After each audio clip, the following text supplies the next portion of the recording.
देश के आजादी के बाद पहली बार देश के माननीय प्रधानमंत्री श्री नरेंद्र मोदी जी का विधानसभा परिसर में आना और लोकसभा का इसके सेंट्रल हॉल में लगे बिहार के प्रतीक चिन्ह को दर्शाते हुए ऐतिहासिक शताब्दी स्मृति स्तंभ का लोकार्पण करना, विधानसभा संग्रहालय का शिलान्यास, विधानसभा के अतिथियों के लिए अत्याधुनिक गेस्ट हाउस का शिलान्यास प्रधानमंत्री जी के कर कमलों से कराना, शताब्दी औषधीय उद्यान में उनके कर कमलों से कल्पतरु पौधों का रोपण कर एक सकारात्मक ऊर्जा संचार के लिए रचनात्मक वातावरण बनाना।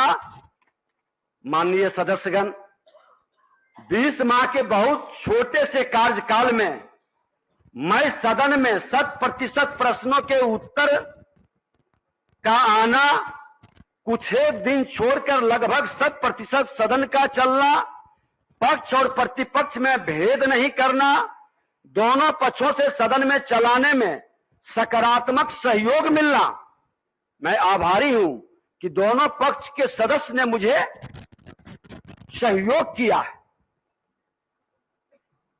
माननीय सदस्यों के पूरक प्रश्नों का अवसर ज्यादा से ज्यादा देना। माननीय हमारे संसदीय कार्य मंत्री जी शिक्षा मंत्री भी थे, इनके एक प्रश्न पर 16 पूरक हुआ था। हमको लगता है इस विधानसभा की भी एक नई खूबसूरती थी।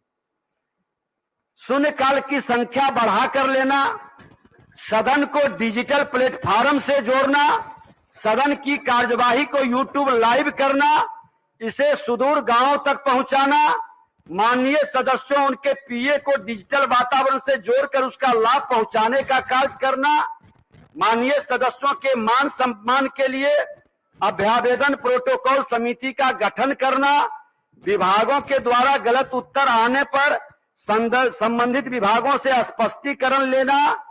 क्या ये तानाशाही प्रवृत्ति है? क्या यह अलोकतांत्रिक क्रिया थी?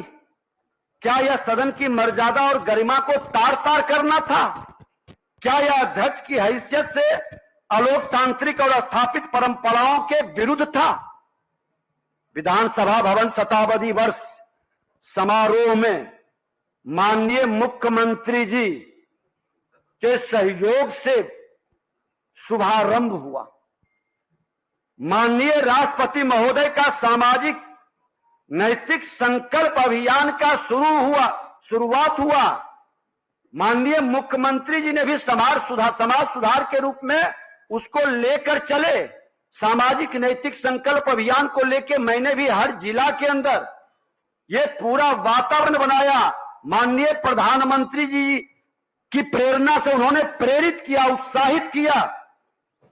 विधानसभा परिसर में शताब्दी स्मृति स्तंभ की आधारशिला रखना, बोधि वृक्ष के शिशु पौधे का रोपण, 17वीं विधानसभा के माननीय सदस्यों का लोकसभा के माननीय अध्यक्ष श्री ओम बिरला जी का मार्गदर्शन मिलना, देश के आजादी के बाद पहली बार देश के माननीय प्रधानमंत्री श्री नरेंद्र मोदी जी का विधानसभा परिसर में आना और लोकसभा का इसके सेंट्रल हॉल में लगे बिहार के प्रतीक चिन्ह को दर्शाते हुए ऐतिहासिक शताब्दी स्मृति स्तंभ का लोकार्पण करना, बिहार विधानसभा के 100 वर्षों के सफरनामा से संबंधित विधानसभा संग्रहालय का शिलान्यास, विधानसभा के अतिथियों के लिए अत्याधुनिक गेस्ट हाउस का शिलान्यास प्रधानमंत्री जी के कर कमलों से कराना, शताब्दी औषधीय उद्यान में उनके कर कमलों से कल्पतरु पौधों का रोपण कर एक सकारात्मक ऊर्जा संचार के लिए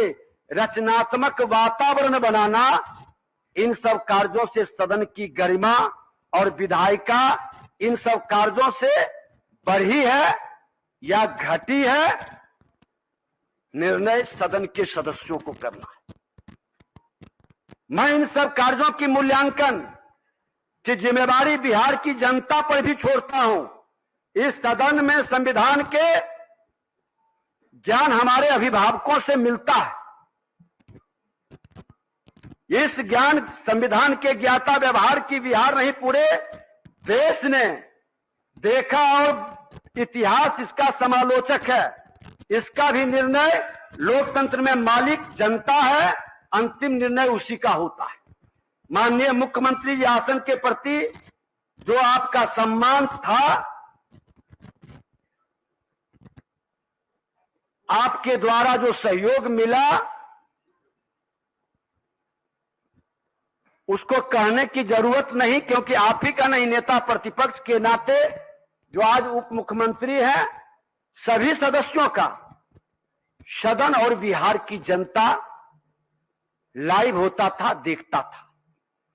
उत्कृष्ट विधायक और उत्कृष्ट विधानसभा पर जब हमने बहस कराने का प्रस्ताव रखा, मेरे मन के अंदर ये इच्छा थी कि बिहार विधानसभा भवन के शताब्दी वर्ष हम मना रहे हैं, 100 वर्ष के गवाह नहीं भागीदार बन रहे हैं, तो हमारा विधानसभा उत्कृष्ट विधानसभा के रूप में और हमारे विधायक उत्कृष्ट बने।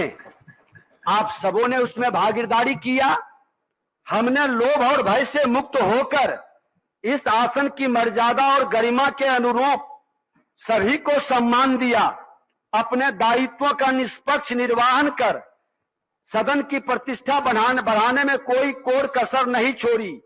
विधायिका की गरिमा बढ़े, उसका सम्मान बढ़े, प्रशासनिक अराजकता पर अंकुश लगे, सरकार की नीति घोषणा कार्यक्रमों और खासकर भ्रष्टाचार के खिलाफ जीरो टॉलरेंस की नीति, न्याय के साथ विकास, न बचाते हैं न फंसाते हैं के सिद्धांतों को इस सदन के माध्यम से भी लागू करने का ईमानदारी से हमने प्रयास किया। इसमें कुछ लोगों की परेशानी बढ़ी, जिसकी चिंता हमने कभी नहीं की।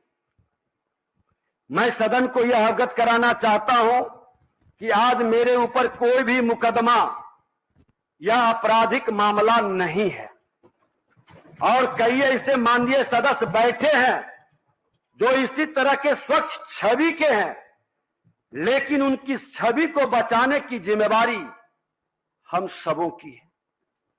देश के आजादी के बाद पहली बार देश के माननीय प्रधानमंत्री श्री नरेंद्र मोदी जी का विधानसभा परिसर में आना और लोकसभा का इसके सेंट्रल हॉल में लगे बिहार के प्रतीक चिन्ह को दर्शाते हुए ऐतिहासिक शताब्दी स्मृति स्तंभ का लोकार्पण करना, विधानसभा संग्रहालय का शिलान्यास, विधानसभा के अतिथियों के लिए अत्याधुनिक गेस्ट हाउस का शिलान्यास प्रधानमंत्री जी के कर कमलों से कराना, शताब्दी औषधीय उद्यान में उनके कर कमलों से कल्पतरु पौधों का रोपण कर एक सकारात्मक ऊर्जा संचार के लिए रचनात्मक वातावरण बनाना। लाइव बिहार YouTube पर सब्सक्राइब और Facebook पर लाइक जरूर करें।